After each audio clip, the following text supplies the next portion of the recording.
Welcome to the Panther Den. I'm your host, Taylor McNally-Hendrikson. Today, I am joined by Will Simpson and Kylie Workman. Today's featured topic is Hanover Women's Volleyball. This team has faced many challenges this season, but even so, there has been major breakout stars. Hanover Women's Volleyball went 13-13 this season and went 4-5 in conference. In their conference tournament this weekend, they were defeated by Rose Holman in the first round. The team definitely had some breakout stars this season. The women's team had a lot of outstanding younger players, one being freshman Cece Schick, who made second team in the HCAC All-Conference and led the team with 233 kills. Another freshman that stood out this year was Maddie Robinson, who made the HCAC All-Conference first year with 111 kills, averaging 1.39 kills per set. Junior Casey Dunn also making second team in the HCAC All-Conference, led with 466 digs, and during her career, she achieved over 1,000 digs. Molly Schwarzkopf, sophomore, made first team in the HCAC All-Conference, making the leaderboard with 95 blocks. These stats are no secret to our guest. Joining us today is Hanover Volleyball Head Coach, Coach Peter Preocanin. Welcome to the Panther Den. It's good to have you on our show. Nice to be here. All right, so Coach, you've been involved with the Hanover program for 26 years. 22 of those years you've been the head coach. What's made you stay for so long? I love it here. We moved from Canada back in 1996. Our goal was to relocate to the Carolinas 2 years later. 26 years later, 2 daughters. If the college wasn't here, I don't know if we would have stayed here. It's a great environment to raise a family, but also stay involved. All right. And going off of Kylie's comment, your 4 HCAC with your 4 HCAC All-Conference players, do you think that there were any players this season that stood out but didn't get the recognition? I think Elliot Mays took on a big responsibility. We graduated 4 all-conference kids from last year. We had 2 returning senior outsides and a returning DS. In the opening weekend, we lost both outside senior hitters, which a team that, 6 of your whole offensive weaponry from the year before gone in a matter of 1 week of season was hard to replace. So we had several other freshmen step up and do a great job. Elliot Mays and Kelsey Wagner both filled big shoes. So we're a very young team all around and very little experience as well. So. All right. Your team also had a tough season this year due to not having those seniors that you just mentioned. Meredith Decker, Emma Hardman, and Adrian Vance being injured this year at the very beginning. So how's it impacted the team? Well, Meredith played all the way through. She was the one senior we had on the court at all times as a defensive sub. So she led a lot on the court. But like I said, when the door closed, another one opens. So there's a lot of opportunity for younger players to take on leadership responsibilities, to get reps they needed, where typically they wouldn't have that opportunity. So this year was one of growth, for sure. Okay, so looking back at your stats and comparing yourself with other teams, we didn't fall much under digs and hits and points and stuff. So what do you think caused the little fall underneath others? Well, Molly led in blocks in the conference, so we knew we had to be a net presence. We weren't the biggest team, losing outside. We had smaller people at the net, but very athletic. So we need to impact somewhere. So Molly did with the blocks. Casey was number 2 in digs, overall stats, and then I think digs percent 3 in the conference. So on the defensive end, blocking and digging, we held our own nicely. That kept us in it.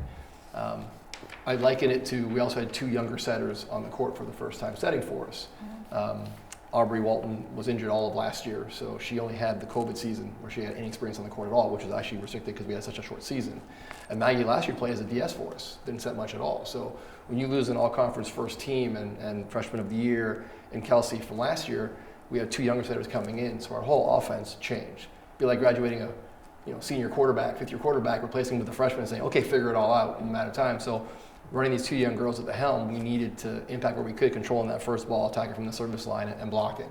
Because we knew our offense would be up and down at times. And when our serve receive didn't go so well, it was much harder than to keep that rhythm going offensively, which is why we did drop off a little bit in that category. Even running players like Molly and Maddie and Cece, who did very well for us, we were inconsistent at times because of that. But that's youth. That's just getting used to it and getting a feel of what you can do in certain situations. And I thought they did a great job as the season went on. They all improved. That was our goal. Get better every day. Keep focused on the process, not the outcome. And they stuck to that this year and did a great job growing. So I was very proud of their effort throughout the season. Yeah. So looking back at the season, what do you think was the biggest hurdle that the team overcame? an ever-changing lineup. Every other week was, oh, she's hurt, she can't go. She's hurt, she can't go. She's sick, she can't go. So just getting that familiarity with players, like teams we played, they're the same 7 players every time you see them. Every video you watch them break down of them, the same players with the same setter, the same hitters. Well, they know each other really well. We didn't have that. We were changing constantly. Like week 3, we changed lineup again. Week 5, changed again, out of necessity. We just didn't have options sometimes. So we came into some games saying, who's going to start? We don't know. Let's see how the warm-up goes. Who's healthy? Who can go? And then we walked in a game with a lineup we had figured out and set, and then someone got hurt in warm-up. That happened 3 times this year. We're like, okay, we're going to make a change right now on the fly. And they responded really well to that kind of pressure and stress on them in conference play especially. Because the freshmen started understanding how important it was and how every single contact matters. And they figured out in the first couple of matches how important this was. And they rose to the occasion. Did they struggle at times? Yeah. But we didn't worry about that. We were just working on growth. What did you learn from it? What can we do better? And every day we set that into our new goal in practice. So it was good to see. For sure. I'm going off of talking about this season. I want to know if you could describe this season in one word, what would that word be? Challenging. And obviously, why did you pick challenging as your word? Every day was a new challenge. It was just dynamic. Things that are out of our control. We preach all the time, control the controllables. Don't be a fan. Don't worry about stats and expectations, other people's opinions. What can you do this moment to do it, and focus on what you can control. And if we can stay within that, we won't implode, collapse, anything like that, and stay positive. Yeah. And playing confidence. So that's what we focused on. And this year we had challenges well beyond our control constantly, more than I've ever had. This year was one of my largest rosters I've ever carried. I was wondering, how am I going to keep all these young ladies happy and competitive and still driving if they're not on the court, getting a lot of reps? Well, that wasn't the case. Within 2 weeks, we're down to 12 bodies, barely filling a 6-on-6 in practice session. So it was a constant challenge to be innovative in practice. How can we challenge them? How can we keep them accountable? And get them feeling positive. And confidence is memory of success. So the more success we can give them, the more they're going to feel confident to bring it into game situations. And that was a challenge sometimes, right, with the numbers we had and people hurt and suffering and questioning their own ability. So that was the biggest challenge that we had. And that's why I call it challenging. Yeah. So. And I'm really interested in finding out, what was your favorite moment from this challenging season that you had? There's a lot of favorite moments. Yeah. Molly playing steadily all the way through. Certain players stepping up in leadership roles, but different ones at different times. It wasn't one. Was there one moment? Just beating Bluffton in conference, beating Franklin at Franklin after starting off down 12 points and coming back and losing by 2 the first set, and then just really clicking and taking it to them the next 3 sets in their gym, full house, fans crazy, dressed up, color coordinated, swim team there in Speedos, yelling their heads off. It was an intense atmosphere, and our girls they came out shaky and regrouped and then totally took control. That was a great moment. And they were very, very excited about that. So that's awesome. Now with the season coming to an end, I'm sure you're starting to think about a little bit next year, maybe in the next week or so, you'll start thinking about next year. What are some characteristics you're looking for in your next recruitment class? Well, recruiting's ongoing. So we got offers out. We did get a 6-foot setter committed and a 5'10", 5'11" outside hitter, all-around player committed. So we needed that. We're still working on the middle position and probably another DS as well, maybe right side now with our injuries. So I think the big thing is seeing how people heal up.